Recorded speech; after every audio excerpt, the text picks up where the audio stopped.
Salut, c'est Trado, content de vous retrouver pour la mise à jour de l'indice parisien en journalier et en hebdomadaire. Alors on va commencer par le coin des fondamentaux comme d'habitude. Et là, c'est pas mal du tout. En fait, tout est vert, je me suis planté, voilà. C'est très bien puisque en Allemagne, on a appris que le climat des affaires était meilleur que prévu. Ça forcément, ça fait plaisir. En même temps, aux États-Unis, on assiste à un rebond des commandes de biens durables et pour parachever ce bilan très positif, eh bien, on a en zone euro des signes d'ouverture encourageants du côté du bras de fer qu'il y a entre la Grèce et ses partenaires européens. Et bon, a priori, on a envie de voir le verre à moitié plein, ce qui nous amène à une séance assez encourageante avec 0,4% engrangé. Néanmoins, il ne faut pas se leurrer.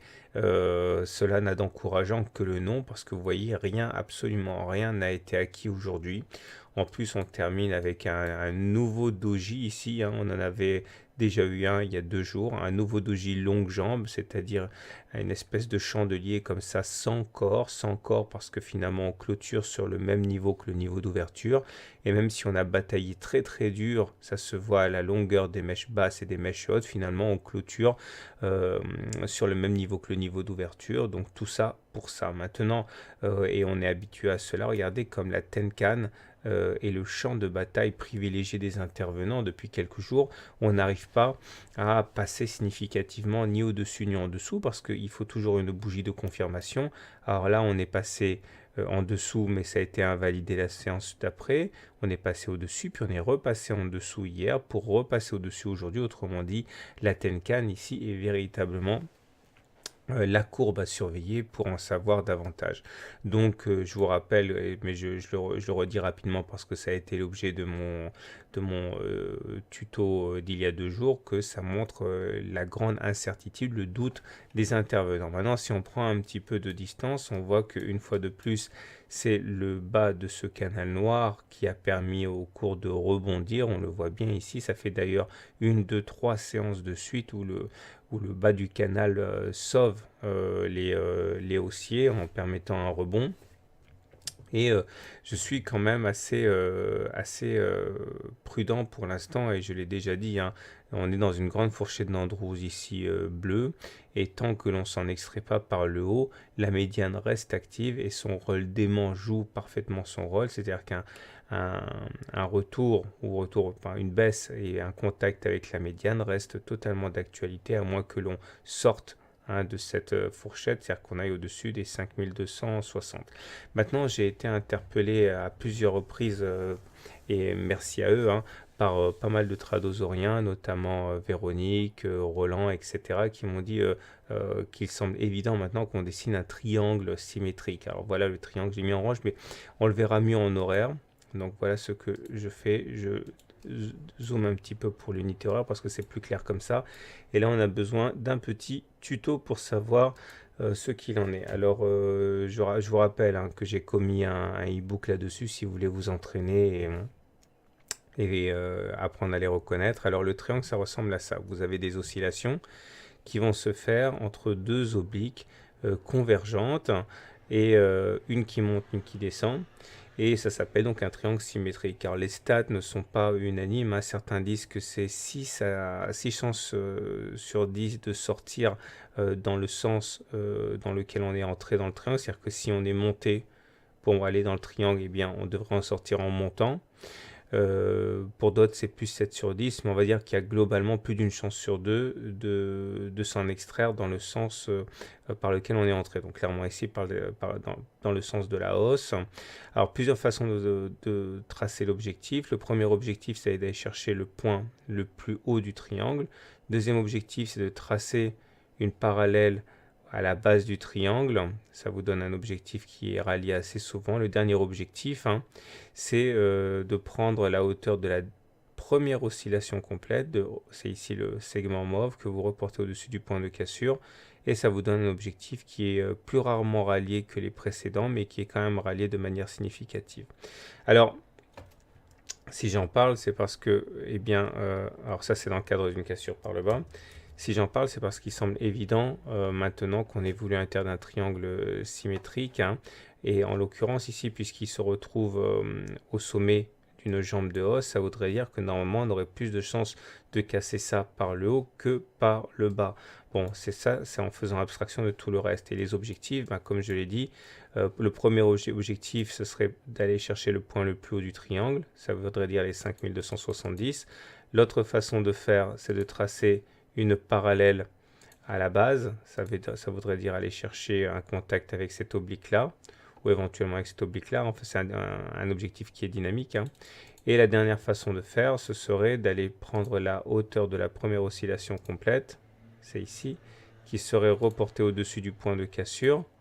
Ça voudrait dire aller chercher, mettons, les 5340. Le problème, c'est que on n'est pas sûr que ça casse par le haut, ça peut casser par le bas, auquel cas l'objectif serait plutôt d'aller chercher le point le plus bas du triangle, à savoir les 5130, et vous l'aurez compris, avec un objectif maximal à la baisse selon cette figure, eh bien, qui correspond aux 5000.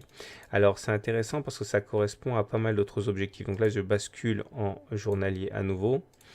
Et comme vous pouvez le voir, ça correspondrait quand même, hein, plus ou moins à contact avec la médiane de la fourchette d'en rouge dont j'ai pas mal parlé.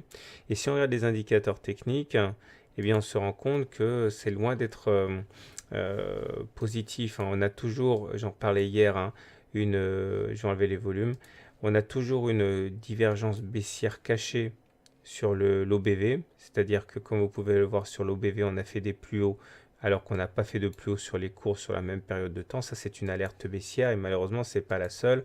On a le TRIX qui est en dessous de son signal. On a le MACD qui est en dessous de son signal aussi. On a le stochastique qui est en dessous de son signal. Bon, bref, il n'y a pas grand-chose de positif. Même la pression haussière qui est ici caractérisée par un momentum au-dessus de 0 a tendance à s'affaiblir.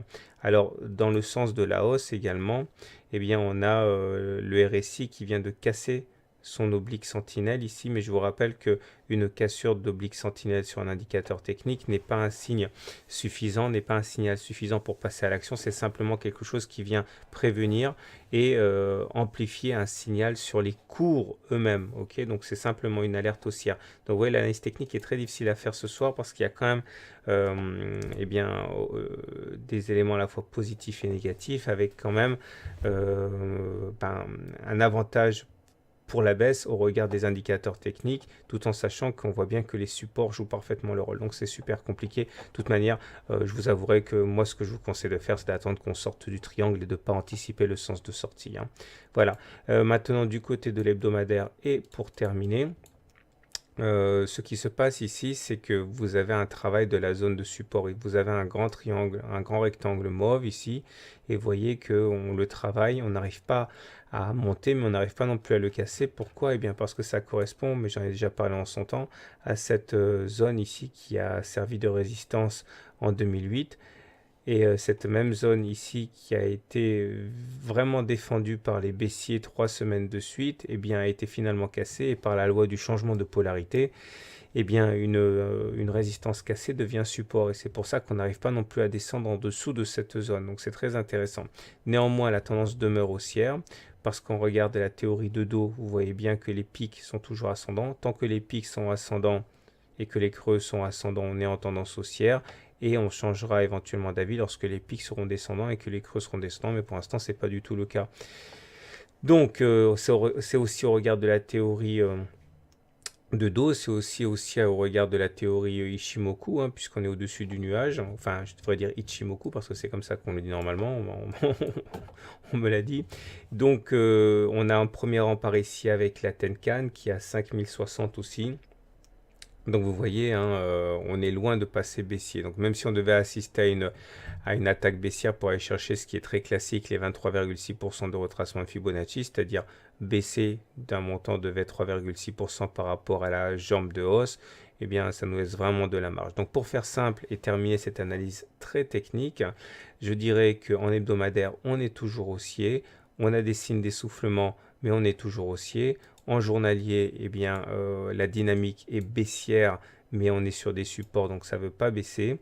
Néanmoins, je conseillerais quand même si j'aime pas faire de conseils, d'attendre une sortie du triangle avant de prendre des positions trop marquées, parce que on ne sait pas véritablement, hein. On a 6 chances sur 10 de casser par le haut, c'est pas assez pour prendre des décisions trop radicales. Donc attendons qu'on casse le triangle pour en savoir davantage. Et en l'occurrence, je vous rappelle que tant qu'on ne sort pas de la fourchette d'Ambrose, pour moi, on est toujours en période de consolidation. Voilà, bonne soirée, bon trade, et je terminerai en vous invitant à mon traditionnel webinaire gratuit, hein, 1 heure d'analyse technique, 1 heure de leçon d'analyse technique, avec un indicateur que j'affectionne énormément, qui est le MACD, et que généralement on l'utilise pour ce qu'il a de plus connu, mais qui cache en fait des trésors de signaux, hein. Il y a au moins 3 ou 4 façons de l'utiliser, et on verra ça ensemble lundi à 21 h. Attention, pas mercredi comme d'habitude, mais lundi. Inscription gratuite comme d'hab sur le site. Voilà, à demain pour une autre vidéo d'analyse technique.